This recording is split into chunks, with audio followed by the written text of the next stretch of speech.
របៀបដំឡើងឆ្នាំងអ៊ុតកេះពណ៌ទឹកក្រូចដែលជា brand របស់កូរ៉េដែលមានកម្លាំងត្រឹមតែ 1000 វ៉ាត់ជាប្រភេទឆ្នាំងអ៊ុតសន្សំសំចៃភ្លើងប៉ុន្តែកម្លាំងបាញ់ចេញមកឆ្វាចតែម្ដងកម្រិតនៃការបាញ់ជះខ្យល់ចំហាយទឹកគឺជាទីគប្បីរបស់បងប្អូនតែម្ដងហើយឆ្នាំងអ៊ុតប្រភេទនេះដែរគឺមានស៊ីយ៉ូតែមួយតង់ទេដើម្បីដំណើរការឆ្នាំងអ៊ុតនេះឲ្យសមនឹងស្តង់ដារបងប្អូនត្រូវតែយកដោតចូលជាមួយនឹង Satan រួចយើងចាក់ទឹកចូលក្នុងធុងឲ្យពេញត្រឹមលេខ 3.0 ឬក៏ត្រឹមអក្សរ Silver ខាងលើឬក៏ត្រឹមអក្សរអង់គ្លេសខាងលើហើយសូមរក្សាទឹកនៅត្រឹមអក្សរអង់គ្លេសខាងក្រោមសូមកុំឲ្យវាអស់ឲ្យសោះបាទគឺនៅតែរក្សាបើសិនជាទឹកវាអស់ពីក្នុងធុងពេលនោះយើងនឹងមានឱកាសចូលខ្យល់មានន័យថាចូលប៉ោនៅក្នុងស៊ីយ៉ូវាដាច់ទឹកការបាញ់ទឹករបស់បងប្អូនក៏មិនស្មូតបងប្អូនត្រូវតែចាំថាទឹកនៅក្នុងស៊ីយ៉ូគឺមានការជាប់គ្នាយ៉ាងស្អិតល្មុតបើសិនមានចន្លោះចូលខ្យល់ក្នុងនឹងមានប៉ោងក្នុងនឹងទេព្រោះក្នុងនឹងទេបងប្អូនបាញ់ទឹកចេញមកអត់សូវស្មូតទេហើយដំណើរការក្នុងការមូលបងប្អូនត្រូវតែកុំមូល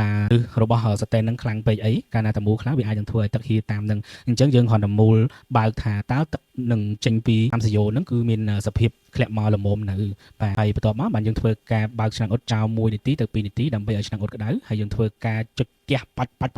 មានន័យថាជះម្ដងបឺតតែម្ដងទះ3ដងបឺតតែ3ដងពេលដែលទឹកវាពេញម៉ូទ័រវាពេញខ្លាំងពេកវាធ្វើឲ្យទឹកនឹងចេញមកខ្លាំងអាចនឹងមិនចេញជាចំហាយទឹកចេញជាទឹកតង់ស៊ីយ៉ូជាប់ជាមួយនឹងខ្សែភ្លើងបងប្អូនដាក់ពណ៌សក៏បានឬក៏ប្រើខ្សែចំណងដែលខ្ញុំព្រីឲ្យហ្នឹងធ្វើការយឹតតែប៉ុន្តែយើងយឹត2ឬក៏3កន្លែងក៏បានតែនៅក្នុងសភៅណែនាំវាឲ្យយើងយឹតតែ2កន្លែងទេតែបងប្អូនគិតថារញ៉េយើងយឹត3កន្លែង1កន្លែងក៏បានហើយជាប់ពណ៌សហ្នឹងគឺយើងខ្ពុះជាប់ជាមួយនឹងខ្សែភ្លើងផ្លាស់តូចផ្លាស់ធំជាមួយនឹងស៊ីយ៉ូប៉ុន្តែវាអត់សូវជាប់មែនទេបងប្អូនប្រើយូរទៅគឺវាឈូសវាកាត់ចុះកាត់ឡើងអញ្ចឹងហើយដែក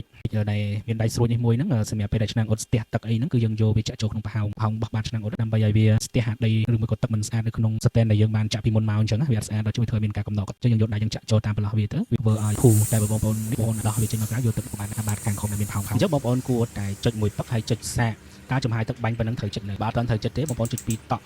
ដាក់អ៊ុតម្ដងឬក៏ចុចពីអ៊ុត3ដងឬក៏កម្លាំងប៉ុណ្ណេះយើងចុចម្ដងអ៊ុត3ដងក៏បានប៉ុន្តែសភាពនៃការសេរីរីស្តង់គឺយើងសេរីពីកម្ដៅ3លេខបើសិនជា3លេខមិនក្ដៅទេបងប្អូនអាចសេរីទៅ4ឬក៏5ទៅតាមប្រភេទសាច់ក្រាស់ដូចជាសាច់ខោកបួយអីដល់ដាក់5លេខអីបានវាពុតត្រង់បាទអញ្ចឹងចំហាយទឹកបងប្អូនត្រូវតែស្ទង់ថាចុចមកពឹកថាចំហាយប៉ុណ្ណឹងចូលចិត្តនៅចុចពីពឹកបាទអ៊ុត3ដងឬក៏ចុច3ដងអ៊ុតទាំង3ដងតែម្ដងទៅតាមប្រភេទការងារដែលយើងអ៊ុតយូរនឹងឆាកាលណាតែឆ្នាំងអ៊ុតអត់ក្ដៅហើយយើងចុចច្រើនដងវានឹងធ្វើឲ្យហៀទឹកប្រឡាក់អាវទេអញ្ចឹងត្រូវដំណើរការសន្មត់ថាឆ្នាំងអ៊ុតយើងក្ដៅហើយទើបយើងចុចទៅវាស៊ីជាមួយនឹងចំហាយទឹកហើយរបៀបនៃការបន្លៅឆ្នាំងអ៊ុតពណ៌ទឹកក្រូចនេះគឺមានតែប៉ុណ្្នឹងអរគុណ